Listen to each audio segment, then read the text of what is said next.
Dalawa ang nasugatan sa pang-aambush kahapon ng umaga sa mayor ng Sharif Agwak sa Maguindanao del Sur. Ang buong detalye sa report ni Trisha Aragon. Isang ambush incident ang nangyari bandang alas 6 kahapon ng umaga, January 25, 2026 sa TR Street, Barangay Mother Poblacion, Sharif Agwak, Maguindanao del Sur. Target ng bigong pananambang ang biktima na si Mayor Dato Ahmad B. Ampatuan Senior Alhaj, Mayor ng bayan ng Sharif Agwak. Ayon sa ulat, bagamat hindi nagtamo ng anumang sugat ang alkalde, dalawa sa kanyang kasama ay sugatan. Kinilala ang mga ito na sina Private First Class Manuel Arcega Don Diego at Lakman Eso Tips na kapwa nagtamo ng gunshot wound sa kanilang kaliwang abdomen. Ayon sa paunang investigasyon, papauwi na si Mayor Ampatuan sakay ng isang convoy patungo sa kanyang bahay sa Sitio Village, Barangay Mother Poblacion.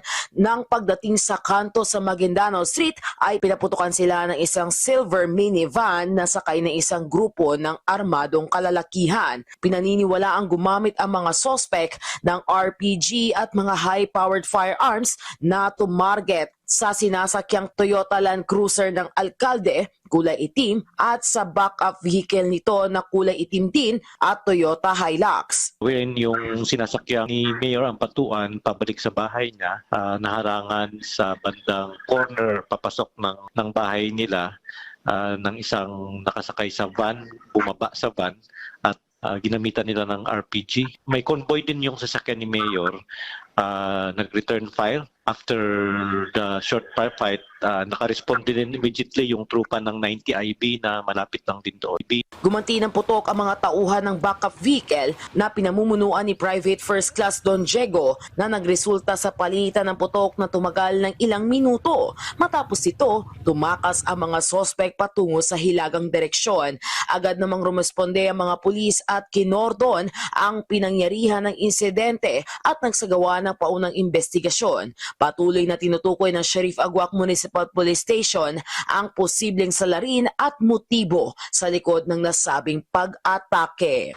Samantala ilang minuto lamang, isang hot pursuit operation ang ikinasa ng pinagsamang puwersa ng PNP at militar na nauwi sa pag-recover ng isang silver minivan na may sakay na 3 patay na individual sa Maguindanao del Sur. Nangyari ito bandang alas 8:12 ng umaga ngayong 25 ng Enero taong kasalukuyan sa Sitio 24, Barangay Meta, Datu Unsay at humigit kumulang 4 na kilometro mula sa National Highway. Most probably nasa PNP for proper disposition. Hindi ko lang sure kung Datu Unsay PNP or Sharif Agwak.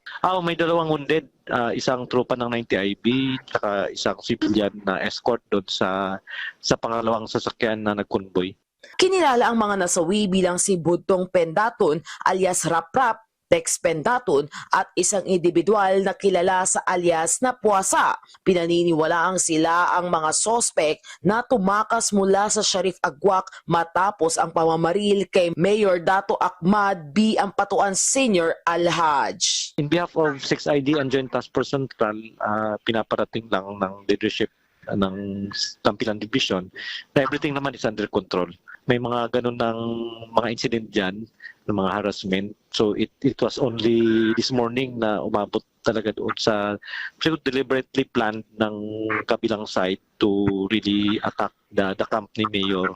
Mula dito sa Bangsamoro Autonomous Region in Muslim Mindanao, ako si Trisha Aragon para sa Pambansang TV sa Bagong Pilipinas.